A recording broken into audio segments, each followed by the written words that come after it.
Hey guys, and welcome to the Moms and Murder Podcast, a true crime podcast featuring myself, Mandy, and my dear friend Melissa. Hi, Melissa. Hi, Mandy. How are you? I'm doing good. How are you? I'm good. We both flicked our heads a little bit in that. That was extra sass for the way we're starting this episode. Yes, extra sassy.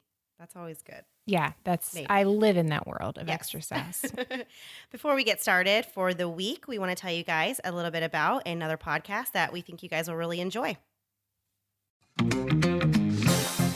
Hey, I'm Patrick Hines. And I'm Jillian Pensavali. And together, we make the true crime comedy podcast, True Crime Obsessed. Each week, we watch a popular true crime documentary like The Keepers or Mommy Dead and Dearest. And then, using clips from the film, we break it down in a smart and respectful, but also sassy and hilarious way. Like this. That's awesome that you can just be like, I'm going to dig up my property and put in a pool. And then being like, this is going to be so lovely and luxurious and I'm going to relax. Oh my God! Why are there plastic bags full of dead bodies? Like, wouldn't you have to move? I just have a lot of questions about chloroform, Out you guys. comes the chloroform. Can you imagine? It has the skull and crossbones on every bottle, right? It has to. And it comes with a little rag, right? The dirty rag that's been used way too many times. Like, and the bottle's half empty, always, right? You guys, with over 1,000 five-star iTunes reviews and over 1.5 million downloads, maybe check us out because we're probably the new true crime podcast you've been looking for. you can find True Crime Obsessed anywhere you get your podcasts. Okay, bye! Bye! Thank you guys so much. We've received a lot of new reviews this week, a lot of new subscribers. When you have new subscribers, new comments, new reviews, really, on iTunes, it boost your ratings. And when your ratings are boosted, then you're featured in the top 200 of society and culture, like we've been in for a couple weeks now, which has been really cool. Not featured. We're been in there. We've visited for a few weeks. Which is really cool because that's really the only way you have visibility on iTunes Yeah, if you're for on sure. the charts. So that really is super helpful for us, for new people to find us. We're literally never going to be on New and Noteworthy ever. No, but Ever. we're not really new anymore. So that ship has sailed and I'm fine with it. Yeah, we're not bitter Betties at all. No. But anyway, so reviewing us on iTunes and subscribing and all that, that's super helpful and we really do appreciate it. So if you haven't rated us on iTunes and you'd like to, we'd love to hear from you. And if you make it Arrested Development themed, I will know about it and I will really love it. She will share it all over. I will. All over the social place. media. Mandy will have no idea what's going on. I'll just be rolling my eyes over here in the corner. She'll just see five stars and be excited. And I'll just be happy to have a Bluth quote to go with it. All right, so we're just going to jump right into the episode. This story has kind of a little bit of everything. There really is a lot in this story. There is. Thomas Bartlett Whitaker, who we will refer to as Bart from now on, was born in Houston, Texas on December 31st, 1979 to Patricia and Kent Whitaker. He remained an only child for the first 4 years of his life until his younger brother Kevin was born in March of 1984. The Whitakers were an affluent family, with Kent working as a comptroller of a major construction company. And for those who don't know, a comptroller... Mandy, did you know? Because I did not know. I definitely had to look this up. It's a management level position that is responsible for supervising the quality of accounting and financial reporting of an organization. So in this case, it was the family construction business. Right. I don't know why they don't just say like financial manager. Doesn't comptroller sound way cooler? I guess. Because nobody knows what it is. It could be real important or it could be not that important. And who's going to question it? I wouldn't. No, you just hear that and you're like, whoa. You might be rich. I don't know. Fancy job title. So Patricia was an elementary school teacher who delighted in being around children. She was, the whole family was really active in the church, but Patricia also did some things with the Sunday school kids, and she just really loved being around kids, not just her own, but even other people's, which... Hard pass. The youngest son, Kevin, was more of a masculine and athletic type who struggled in academics, but excelled in all of those things that are stereotypically boy things. He played baseball and ran track and loved outdoor activities, including hunting and fishing. Bart, the oldest of the two boys, was a little bit different. He was very intelligent, and he eventually developed hyperlexia, which is excessive reading, which you wouldn't think would be like an issue. Right. But apparently for him, it did develop into a problem because that led to him kind of having a hard time differentiating between fantasy and reality, and he would continue to have this problem into his teenage and adult life. So, as a child, his interest became increasingly feminine, and by the time he was about 7, he realized that he had romantic interests in other boys. Early in his life, he displayed many characteristics of Asperger's syndrome, and he believed that he did not fit in or belong with the type of family that he was born into. So, this type of, well to do, affluent family, he felt like he really wasn't, he didn't belong in that kind of circle. Yeah. When Bert reached high school age, he began to tell his classmates and friends that he was adopted. He felt that he was very unlike his mother and brother and felt more of a connection to his father's side of the family. He actually pretended to be someone he wasn't, even taking his lies to higher levels when he started to tell close friends that he was training for a secret government program that chose gifted children to train as spies. That's not even a thing, is it? Well, I think there's a Cody Banks movie with Frankie Muniz from Malcolm in the Middle, and he was like a spy kid, so maybe he watched that show. I don't know. As Bart moved further and further away from reality, his feelings of alienation from his family increased, and his hatred for his mother and brother grew, a problem that his father seemed completely oblivious to. In fact, Bart felt that nobody really understood him during his teen years. That to me isn't abnormal, but No, that to this seems- level, I feel Right. like he to hate your brother and your mom. And he said in various things that we watched, and we'll link all of that stuff, that he got along with his brother. They did stuff together, but he really hated his brother. But it was kind of one of those, like we had said before, he was pretending to be someone he wasn't. He Yeah. was putting on a front. He was just trying to please his parents and Right. do what he could to make them happy. And he wanted to fit in. And he felt that he was different and that he wasn't like his brother. And that if he could just be like his brother, maybe things in his life would be better or get better, or, it would just be different for him. So I think that's kind of where that came from. So he spent time with his brother and tried to do things his brother did in hopes that he would maybe become that kind of a person. Yeah. To find acceptance, I guess, in his family. Yeah. Bart casually dated a few girls in high school, but only one who he considered being in love with. That's more people than I dated in high school. So she loved him in return and truly saw a future with Bart until she personally observed his delusional thinking and declining social function.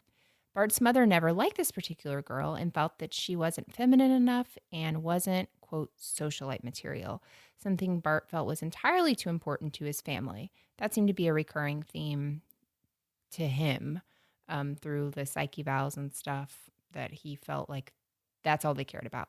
But see, that was his perception, but that's what they say. Like, your perception is your reality. So Right. whether we would agree with that or not is really irrelevant. And just that's how he felt at Right. the time, that was That's the way he so saw it. important to his family, and that he didn't like that aspect of his family. He thought they put too much importance on things that didn't matter, Right. on material things and social status, and those things weren't important to him. So I Right. think that played a part in the way he eventually started feeling towards his family. Yeah.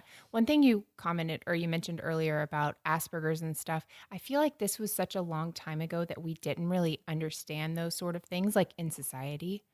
I don't want to get too deep here, of course, and I can't, but I feel like now in our society, like we're more understanding that families have different people in them, that every family's not perfect. I feel like we see that more now. You just didn't know, you were a kid. So I'm glad we've kind of moved a little along. farther, Yeah, yes. I really am. So Bart continued seeing his girlfriend after high school, but the relationship ended after she confronted him about cheating on her with both men and women. In college at Sam Houston State University, Bart began to experiment with methamphetamines and befriending more people that were kind of in that dark misfit type of crowd.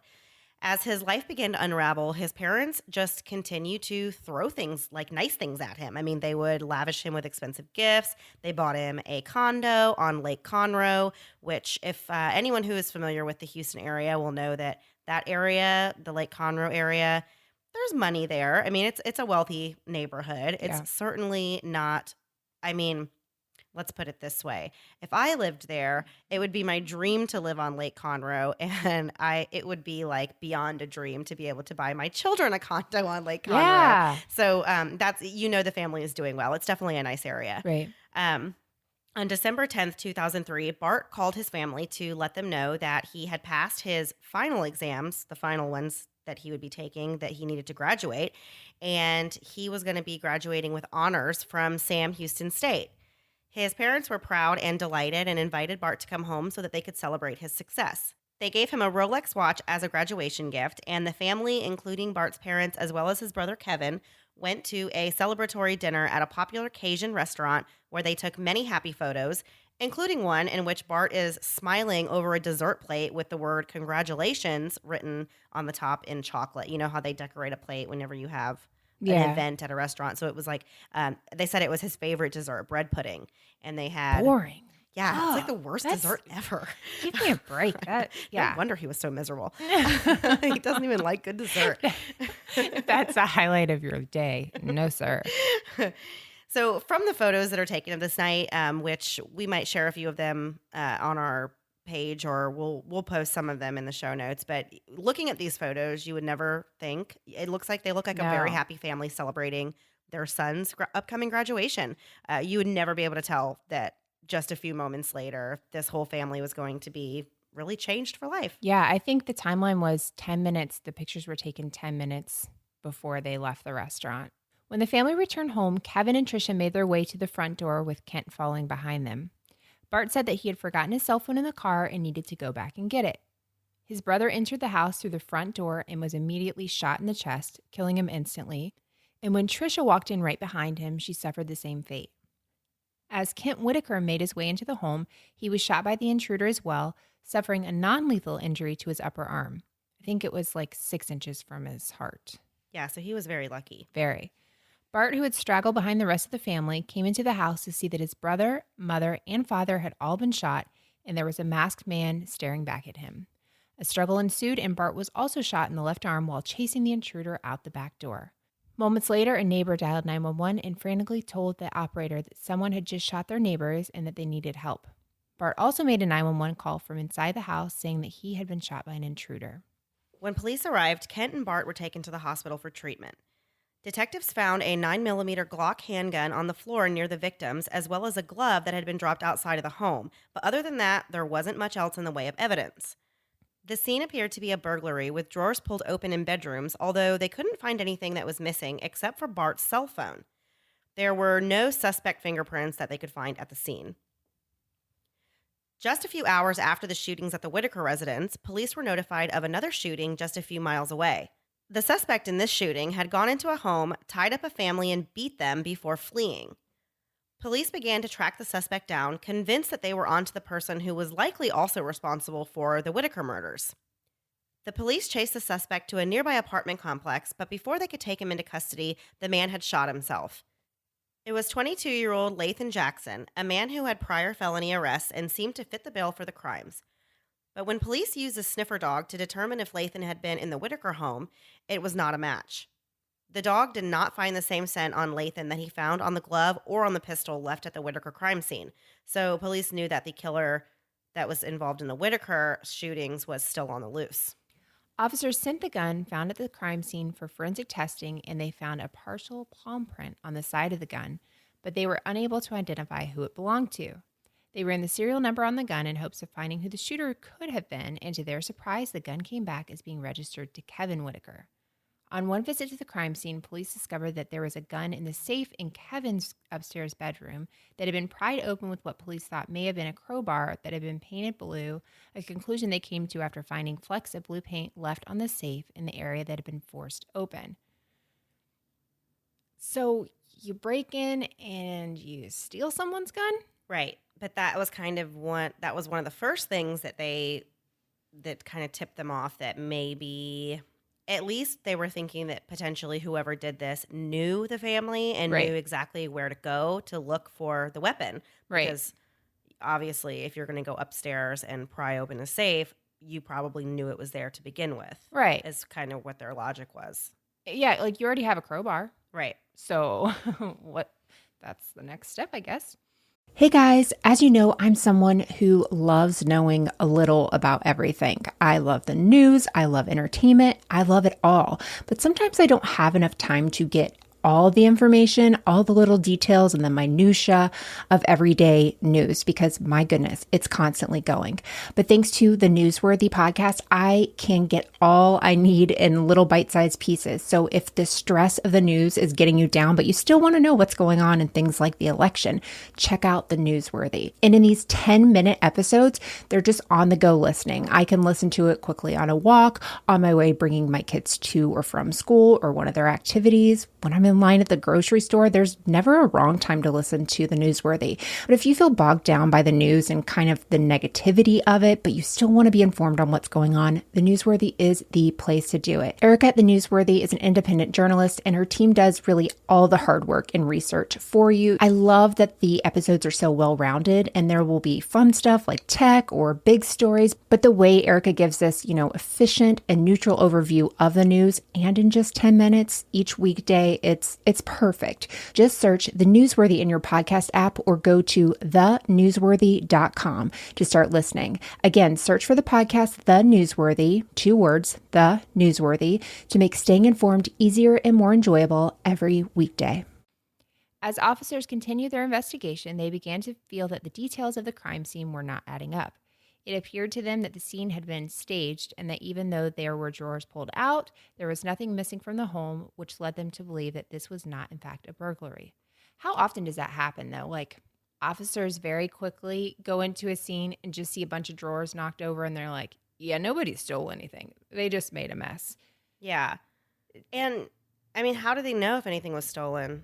That's what I always wonder when they say, oh, but nothing was missing from the home. Well, how do they know? How do they know if there wasn't jewelry or something missing? Yeah, that's true. I mean, I guess the idea is there's jewelry other places. So why didn't they take that jewelry? And they just kind of made a mess of things.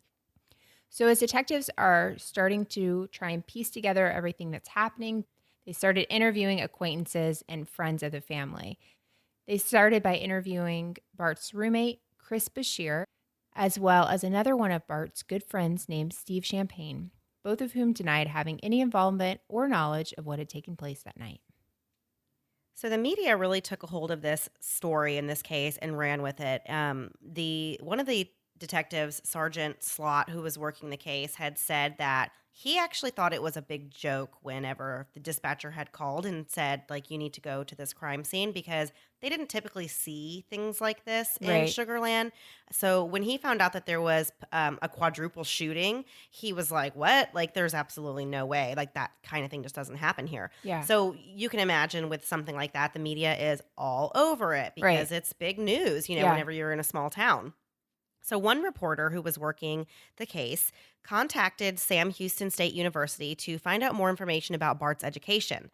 He wanted to know the details of the type of degree that he was going to be awarded so he could include those details in a story that he was writing for the local paper.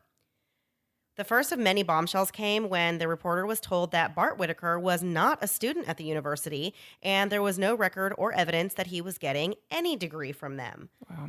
Yeah. The school had Bart listed as a freshman who was on academic probation, which is hardly the story that Bart had given his parents about graduating at the top of his class. The reporter ran the story anyway, including this information, and when detectives read over the article and learned that Bart had lied to his family about attending the university, they felt that that immediately pushed him to the top of the list of people of interest in this case. It's one of those things where if you lied about something that big, what else could you have possibly lied about? Because that's a big deal to tell your parents for years. I mean, this isn't like a little white lie.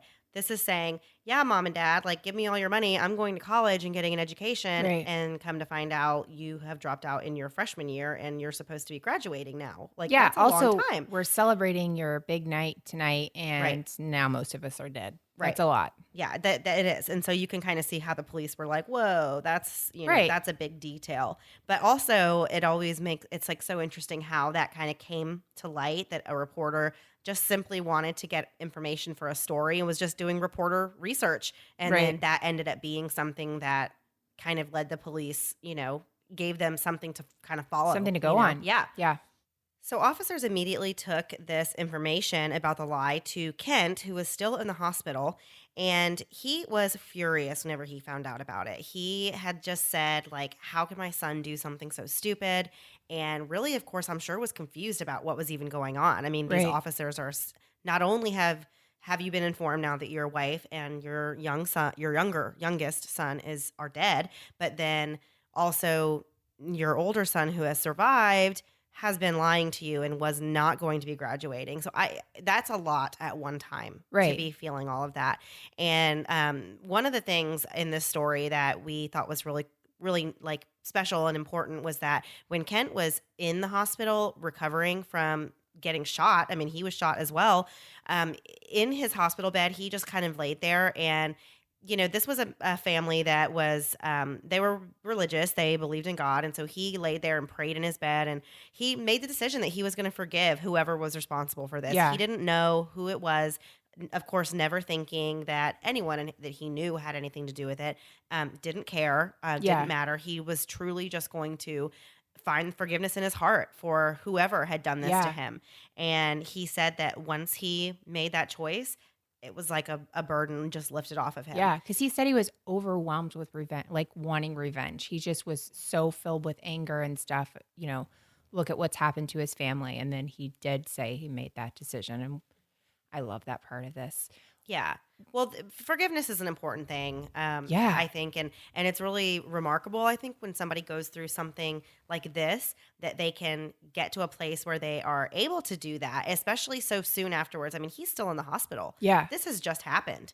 So anywho, he gets in his wheelchair and goes down to the room where Bart is, because Bart is also in the hospital. He's also been shot, and goes down to confront him about this lie that the police have said that he has told his family. And Bart didn't really have a lot to say for himself. No. I mean, how do you there's no getting out of that. You did. How what do you did. deny it? Yeah. There's not much you can really say there. Yeah. So around this same time, while Bart and Kent are still in the hospital, an officer who just happened to have a really good memory. Yeah, not me. Yeah, I know. I would never be the one to put this together. But he remembered an incident from about 2 years prior in which the Sugar Land Police Department had contacted the Whitakers after they had received a tip from the Waco Police Department that Bart was on his way to Sugar Land to kill the family. Allegedly, a friend had overheard Bart discussing having his family murdered at some point, and this was like I said, 2 years before. Right. And so this person who had overheard Bart talking about this had informed police, and the police alerted the local authorities, and they alerted the Whitaker family. And then at the end of all that, they determined that it was nothing more than just some drunk college kids playing a prank, and there was no threat to the Right. family at this time. So they let it go, and nobody followed up on this, and nobody really looked into it any further. It was just determined to be. Yeah, Kent said he very much thought it was just like the ramblings of like drunk college students, and they Right. never. But that, if you're looking at this, is a really big deal. Right. It's huge. But you would almost think too, though, that Kent himself would remember from that event from 2 years ago, like after this. Although I guess not really. You're not thinking. You're not thinking. You have about to that. think. I'm thinking my kid did this to be able to come to that conclusion. He's probably more so racking his brain on who could have done this, and that's not in his head at all. Yeah. Once Kent and Bart were released from the hospital, both men returned to live to their home in Sugar Land and continued to live together, but Sergeant Slot was concerned. Mandy, Sugar Land, you grew up in the Houston area. Does Sugar Land, do you know that area? Was that an area you knew? Not really. Okay, well. I was young when I lived in Texas. Okay. I was. We left Texas when I was like 7. But did you watch Designing Women? No. No. Delta Burke played Suzanne Sugarbaker, and the whole time, I just want to say Sugarbaker, the whole time that we're talking about Sugarland, and no one's here to do that with me, and so that's just my my inclusion to this episode. So thank you, Delta Wasn't there a Burke. band named Sugarland. There is a band named Sugarland. They annoyed the living daylights out of me. Okay. They were very, she was very twangy, and I didn't buy it. No. Did not buy it at all. So back to the story. Sergeant Slot actually believed that Bart was really the prime suspect in this case, and that Kent, who was an intended target, was still in danger if he was living with Bart under the same roof. But can you imagine for that officer to have that thought that he is you have to tread lightly, because what are you really going to say? You're going to say, I think your son has something to do with the death of your wife and your other son, so don't live with him. Like, how do you approach that without offending someone? Right. What if you're wrong? Right. Your family's dead, and hey, I think your son's trying to kill you. Also, have a good night. Right. You know? Exactly. Yeah. You have to be very careful with that when you don't really have any proof of it other than just you have a hunch and there's a few clues maybe that might point to some kind of involvement. But the fact of the matter is Bart was there that night and also was shot. So Right. from Kent's point of view, I could see how it would come off very offensive to have an officer yeah. being like, your son is involved in this, and you wouldn't want to believe it. For sure. So for 7 months, Bart lived with his father, and the two spent a lot of time together reading the Bible and bonding. Kent recalls his time he spent with his son and says that he truly believed Bart had nothing to do with what happened to his family. Kent actually spoke about being in the hospital and saying that he was completely filled with revenge. Just he wanted to get whoever did this to his family, whoever ruined their lives, whoever took his wife and his son and shot his other son and hurt him. And so at that point, he said, when he was just overcome with revenge and rage, he decided to pray about it and that he made the decision right then and there that whoever had done to this family, no matter who it was, he was going to forgive them. Late one night, about 7 months after the murder, a man named Adam Hipp walked into the police station claiming to be an old college friend of Bart's, which is funny. He had college friends since he wasn't really in college. Well, he was still living in the condo provided by his parents and having friends. His friends were college friends. Yes. He was just the friend with a condo. He alleged that Bart had previously tried to convince him to gun down his family, but the plan fell through at the last minute. When he described the plan that he and Bart had discussed, Sergeant Slott was surprised to hear that it was almost identical to the way the family was actually killed. They decided to set up a recorded phone call in which Adam would try to get Bart to confess to masterminding the murders of his family members. When Adam had Bart on the phone, he pointed out that the way his family was killed was very similar to the plan that they had previously discussed. And Bart became agitated and said, "Adam, stop saying our plan. It wasn't. Stop saying that." We got to hear audio of that, and that was really kind of. He got very sharp with him and was like, "Stop! Like, don't say that anymore." Like clearly he knows, Right. You're being watched and all that stuff. And he was like, we're not doing this. This is not our plan. That was very emphasized throughout. Yes. So Bart then agrees, even though it wasn't their plan, Right. that he's going to give Adam $20,000 to keep quiet. He sent him a $250 deposit through a courier. Which, by the way, a $250 deposit on $20,000 seems a little low, if you ask me. to keep for hush money? Like, shouldn't you be sending me like at least $2,000 as a deposit? I like know. 10% or I something? want to talk. $250 is not going to keep me quiet. That keeps you quiet through like 4 McDonald's trips. Yeah. And I'm going to need something to eat here, buddy. So one interesting note was that Bart was actually obsessed with the movie The Usual Suspects with Kevin Spacey and like a million other people. And he said he identified with the main character, Kaiser Soze. In the movie, Kaiser kills his family as well as others he worked with throughout the time of the movie. The deposit that was actually sent to Adam, that measly $250, had Bart's return address on it with the name on the package as being K. Soze. And that kind of talks about his break in reality, where he's kind of, even in the midst of this, he's not really not that he's not taking it seriously, but he's like taking on this other identity. And obviously he thinks that guy's a cool guy or, Right. whatever. It's just walking that line between reality and fantasy. Yeah, and like of all names I could pick, I'm going to pick this guy that also killed his family. And, I've Right. got this like, and like strange that's not attachment going to it. raise some alarm bells. Yeah. That of that choice. Yeah. Have you seen that movie? Yes. Oh, you have? Of course. Andy. Of course I've seen Well, Usual Suspects. You can't say, like, of course, like every time we talk, we've both seen the same things. I mean, don't ask me any details. It's one of those movies I feel like I've watched many times while I've been Half getting awake, half ready to go to asleep. sleep. Yeah. Yes. Absolutely. Yes. You do remember the last scene. We can't spoiler alert it, but the last scene is like iconic. And if you haven't seen it, maybe I'll put it in the show notes. It's really cool. Yeah, for I sure. love it. I might Well, go home and watch it after talking about it tonight. I'm not. It's like 8:30. Are you kidding? I'm going to be asleep in like 45 minutes tops. Let's wrap this up, Mandy. So police warned Kent that his son was potentially dangerous and wanted him dead and strongly advised that they live separately. But Kent was still in denial and refused to believe that what the police were saying was true. It was just too hard for him to face the fact that his son could be a monster, and it was easier to believe that the police just had it wrong. A short time later, in July 2004, Bart disappears. He just drops off the face of the earth. Done disappeared. Done disappeared. His SUV was found abandoned and running outside of an apartment complex in Houston, but he was nowhere to be found. Of course, the police believed this was suspicious and wondered what reason Bart would have for just taking off.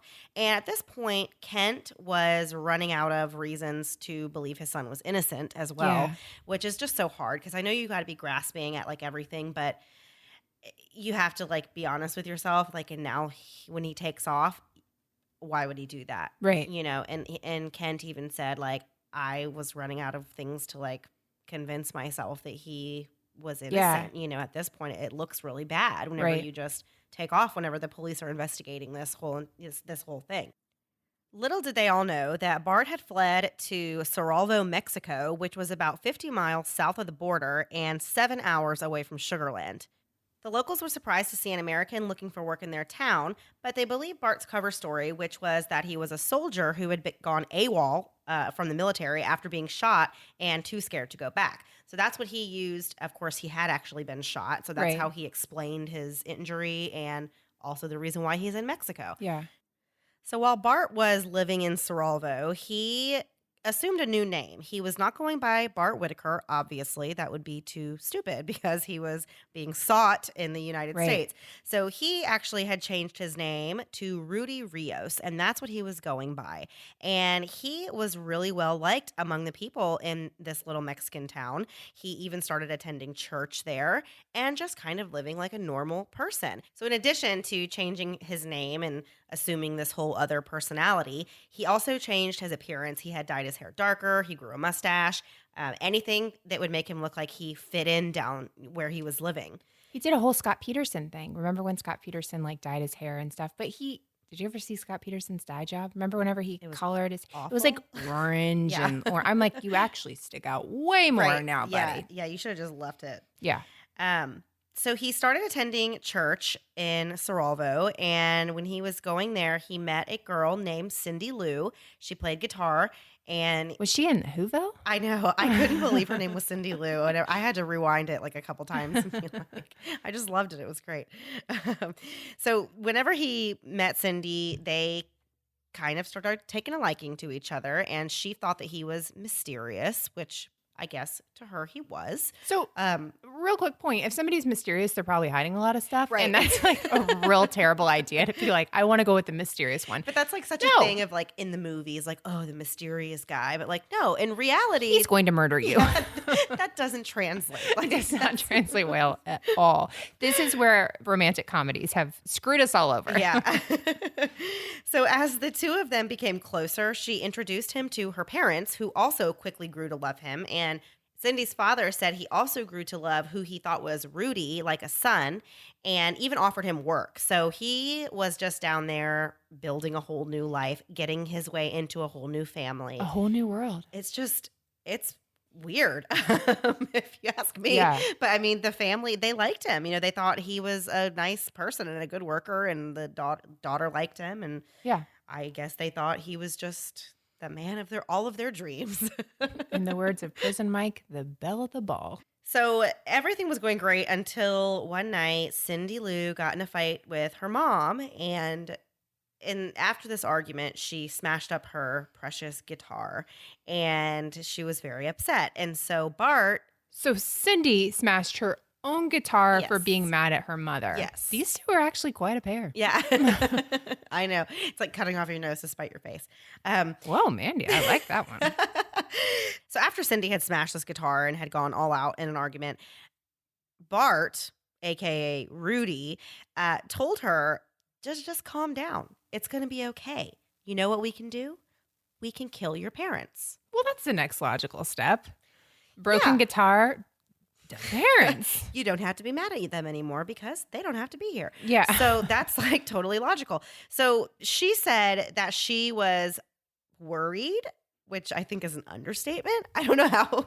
you Worried just about the think- mysterious man? Yeah. Little late now, Cindy. Little late now. But she also felt that she knew him better than that and that he would never do something like that for real. So I don't really know. She just wrote it off like, I don't know, that he wasn't serious, I guess. Cindy Lou, I've got some I got some questions. Cindy Lou, I've got some questions for you.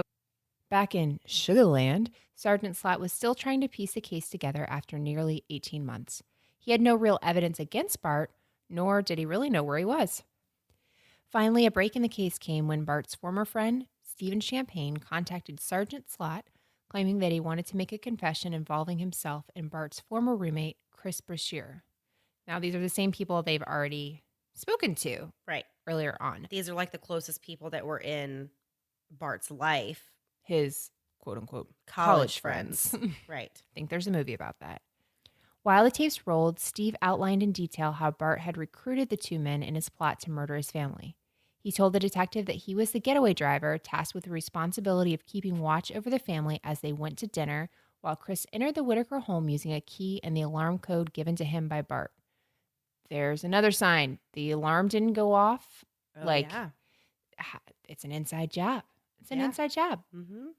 It's been a while since I've had a baby of my own, and some days I miss it so much. The baby cuddles and baby smiles, but when it comes to diaper rashes, not so much. I remember the first time my oldest had a diaper rash, I was really devastated. Here's this tiny thing totally dependent on me, and now she's fussy and obviously uncomfortable, and I'm supposed to have the answers. Well, with time and treatment, it went away, but what I really wanted was to avoid it altogether. And now, baby butts rejoice. New Huggies Skin Essentials are here, a brand new dermatologist-approved line of diapers, wipes, and pull-ups training pants, all designed with baby's sensitive skin in mind. The wipes are thick and have zero harsh ingredients for a great, gentle clean. Pull-Up Skin Essentials has got your big kid covered too, with a training pant that's ultra soft and breathable to help protect sensitive skin throughout potty training. Whether you're a first-time parent or a seasoned pro, make it easy on yourself and your baby with Huggies. Learn more at Huggies.com. Once again, head to Huggies.com to learn more. He said that after the shootings, Chris got into his car and told him that he had shot Kevin first, then Trisha, then Kent, and then pretended to wrestle around with Bart before shooting him in the shoulder as they had planned. He then dropped another bombshell and said that the two of them had taken a bag full of evidence from the crime scene and tossed it over a bridge into Lake Conroe, just a short distance away from where Bart's condo was located. Detectives immediately set up a dive team to search the area, but the bridge was quite long and it took them 3 dive attempts before they were able to recover a duffel bag. It was the biggest break in the case that they had uncovered up to this point, and keep in mind, we are nearly 2 years out now. Right. It's been a very long time. So on the 3rd dive attempt, they recovered a bag that had several of the items that police had been searching for and everything they needed to tie Bart to the crime. They found a water bottle that was about half full, 4 bullets that were identical to the ammunition used in the murders, a glove that matched the one that was found at the crime scene, a pry tool that had trace amounts of blue paint on it, and a badly damaged cell phone. Forensic investigators had their work cut out for them. Since it had been nearly 2 years that the evidence had been submerged in about 20 feet of water, they weren't really sure if they were going to be able to collect any like DNA evidence off of any of this stuff. But they were, of course, still going to try. They swabbed the inside of the cap of the water bottle, and they were able to get a DNA profile. They said that they got it off of the threads that were on the inside of the cap. Right. So basically where somebody had taken a swig out of the water bottle, put the cap on, then the threads on the inside of the cap is where the DNA was. Isn't that crazy? It is so crazy that they can get DNA off of something like that.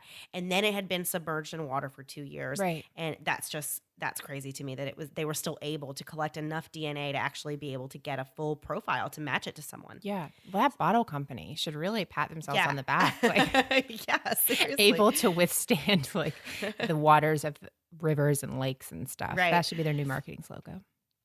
So they Marketing logo. I said slogo. A slogo, like a slogo. I still did it. Slogan and a logo. It works. Go though. with me. That's Yeah. your thing. There you go. Okay. So they did test that, and the DNA that they found on the cap came back as a match to Chris Brashear, which just confirmed the story that Steve had told them about Chris being there that night and having Right. something to do with it.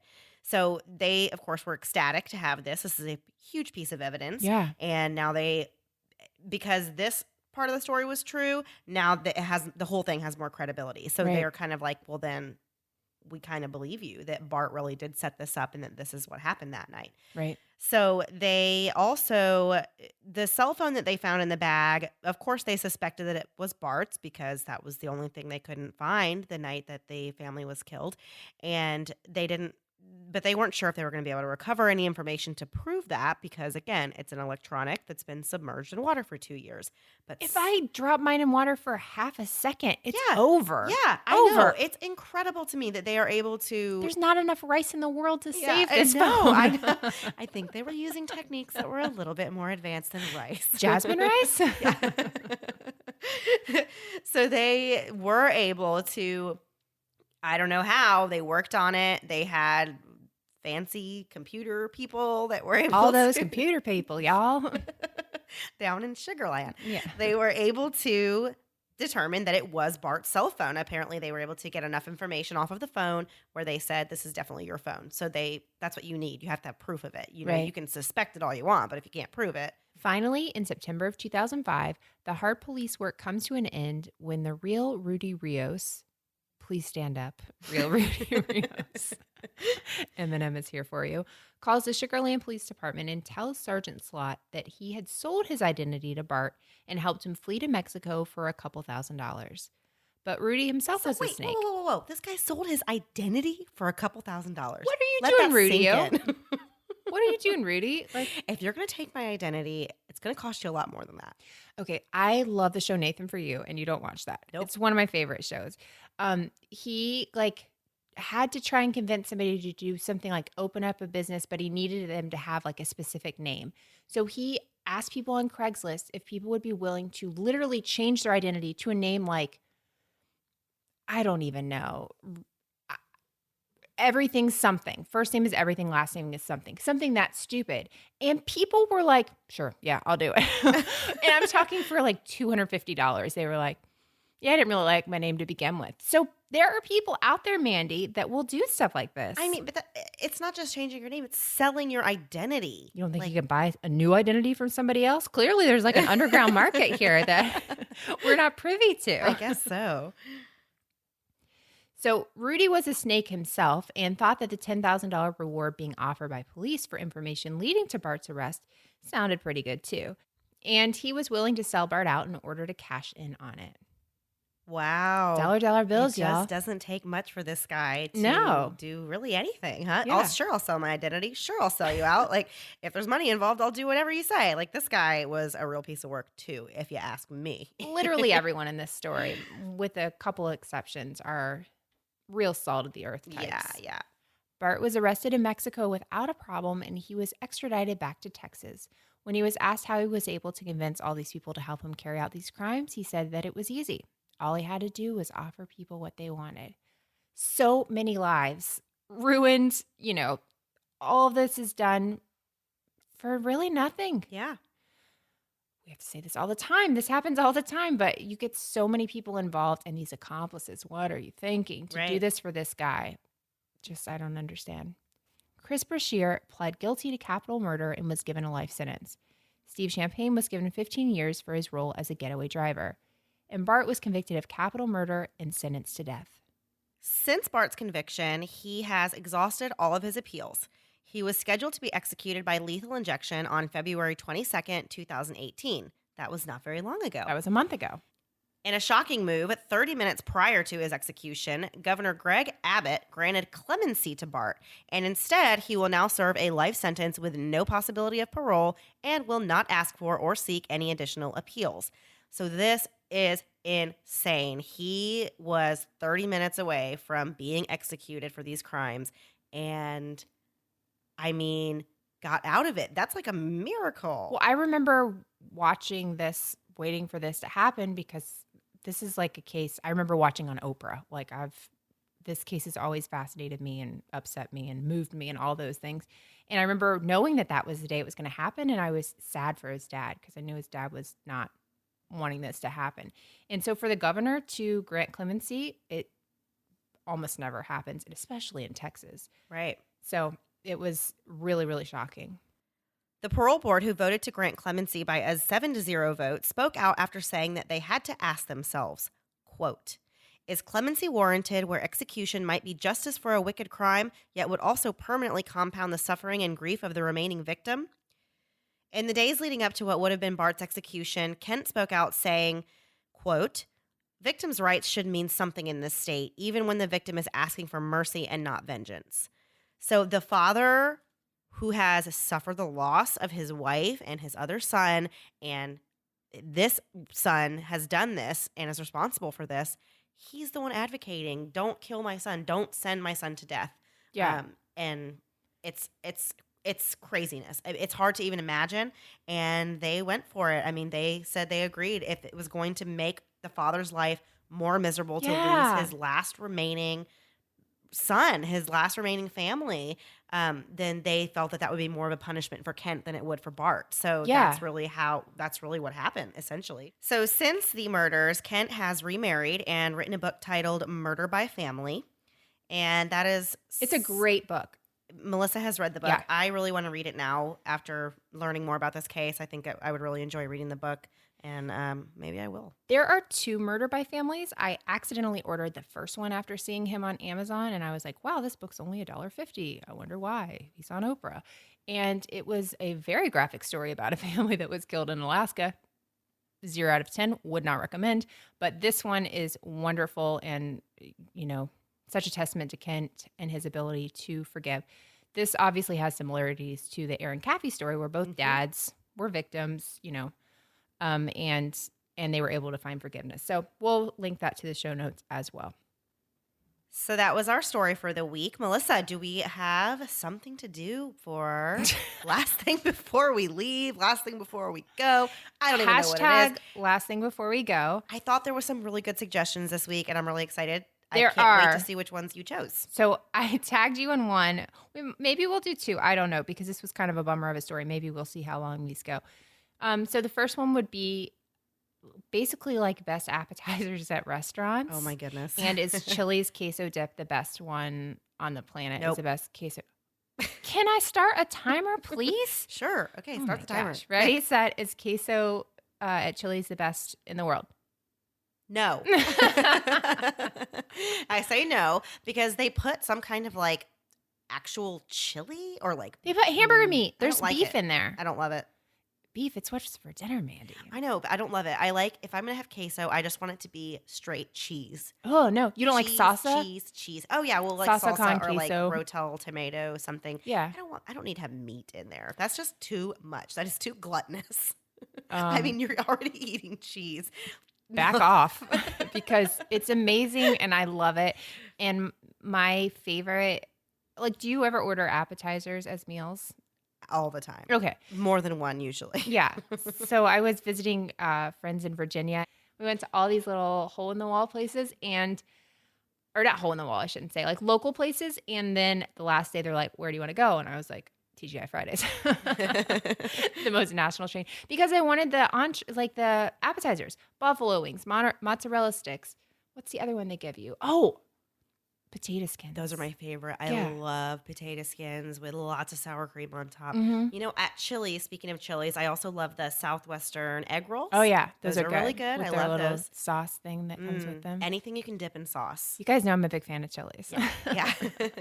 Appetizers really are delicious, though. I love appetizers. Yeah, they're great. This was a great topic because obviously we love them. It's food. It's It's we easy to can talk never about. go wrong with that. Yeah. So appetizers always. I could eat all meals as appetizers.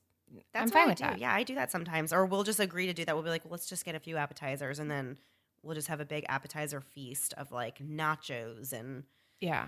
whatever. But don't put any beef in there because Mandy, that's well, nachos. too Oh, much. okay. I'm sorry. Nachos with everything on them is different than having meat in your queso. Chunks of beef in your queso. Honestly, that's America right there. I love it. I love it. The other one, we have like an extra minute. Mandy, we're going to post these. I'll post them in all of our social media. I already posted one in our Facebook group. Mandy, what would you describe your high school photo as? Somebody asked us. Laura from The Fall Line, a great podcast, asked us to describe our high school senior photos. Mandy? So I have a couple that come to mind. So there's the one that they give you where, so when you take your senior photo that goes in the yearbook and everybody has the same black thing on. Yeah. And I always used to wonder, like, before I took that picture, like, does everybody just go buy the same dress? Like, what is it? Well, no, it turns out it's just like a real cheap little thing Yeah. you just like throw over your shoulder. Basically. To make it look like you're wearing like something nice when Right. really it's just like a piece of like 99-cent black cotton. So anyway, that's what it is. So, in that one, I don't know who told me that just like simply wearing my hair straight and stringy was going to be the most, flattering look for Yeah. me to do for senior photos, but that's what I did. And then of course I had like this super dark tan that probably wasn't even real because I did like a lot of tanning bed stuff. Sure. So I was not very cute in that one. Well, then there's another one that was in the end of the yearbook that was kind of just like the extra section.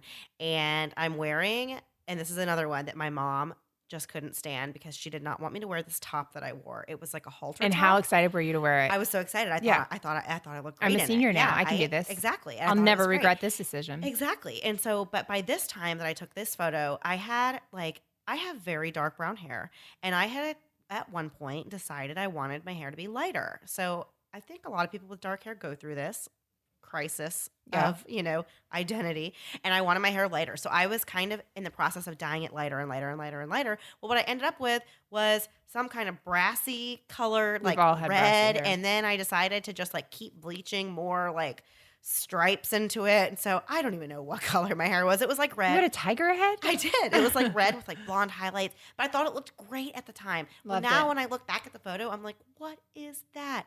I look awful. And I have on the worst shirt, and my mom hated it. It was like a little spaghetti strap halter top thing. I don't even know what store it came from. Probably Abercrombie, because I was Forever totally 21. basic. I was a basic, you-know-what, in high school. So, Basic girl. basic girl. Basic girl. I was a basic girl. How about you, Melissa? Well, I looked at mine today because I was cleaning out my closet, and when Laura asked this, I was able to find this very quickly. My senior photo, I looked real good. I'm a very fair-skinned lady, and I decided to be a lifeguard for one summer. It was right before my senior year, and so I had to wear the like really thick bathing suit. Lifeguards have to wear, like Pamela Anderson if you don't have a Pamela Anderson body. So I had that like real fat tan lines. I wore a puka shell necklace. Oh, I love those. I remember those. But I meant to take it off when I got there, and no one said, "You sure you want to wear a puka shell with this with this other look?" Those Nobody people said who it. take those photos have probably seen it all. They're like, well, that's what she wants to wear. Somebody's mom should get in there and be in charge of it. Beverly Goldberg from the Goldbergs should be there and like questioning everybody's like, "You sure you want to do this? This isn't going to last forever." Yeah, I did that. I had really pencil eyebrows, like very, very thin. My face was very pale compared to the rest of my skin because I've always been very concerned about not getting wrinkles. And then I decided to have kids, so I don't know what the point there, what I was really saving myself from. And then I had really bleached blonde hair, and I have a 5 head, and I was like, let's just split it down the middle. I want you to see this 5 head. Take it in. Like I felt like Tyra Banks and just embracing my forehead. I should never do that. So yeah, that was mine. And then I have random like volleyball pictures and stuff like that in the yearbook, and those are a lot more homely and more like me. So that was about 5 minutes, and no one wanted to hear that. So if you stuck around, congratulations. You get a cookie. We're not giving it to you, but you get a virtual cookie, whatever that means. We will share a few of these lovely photos Yes. from a long time ago. From yesteryear. Yeah, from yesteryear. From when we cared and we could tan and Exactly. we could go And I do our didn't hair. worry about things like skin cancer and wrinkles and all those things you worry about. Small details. Yeah. Small details. Yeah. I've now realized that Snapchat filters, because my kids like to play on the Snapchat, put the word "the" in front of it. They do nothing for neck wrinkles, like from sun damage. I'm like, man, my face looks so cute, and it's all cute and like an animal, which actually creeps me out a little bit. That we're like, oh, I look like an adorable deer. I don't really know what's going on there, but nothing for the necklines. Just neckline for days. Yeah. So Well, Snapchat, actually, get on that. it really probably even makes it look worse because of the contrast of how great it makes your face look. And Yeah. so then like it's like, oh, then you get like Yeah. you see what the real you looks like down Yeah. below the neck. And Yeah. it's just Ugh, it's a I big mess. wasn't aware that this was going to be such a problem for me. It is. Okay, we're sorry that went on way too long. Should have cut the timer on. We didn't. Thank you to Micah for giving us the wonderful idea for appetizers. I love them, and now I'm very hungry. And Laura from the Fall Line for the embarrassing yearbook pictures. And we'd like to see yours too, Laura. This is our formal request. Yeah, to we're show going to yours. start a post about it. Everyone can share. Thank you. Yeah, there you go. You guys have a great week. We will see you next time. Bye. Bye. Thanks so much for listening to the Moms and Murder podcast. Make sure to check back with us next week for a new episode. You can also find us at momsandmurder.com, where you can connect with us via social media. Please make sure you subscribe and give us 5 stars, because giving us 4 stars would be a crime. Thanks so much.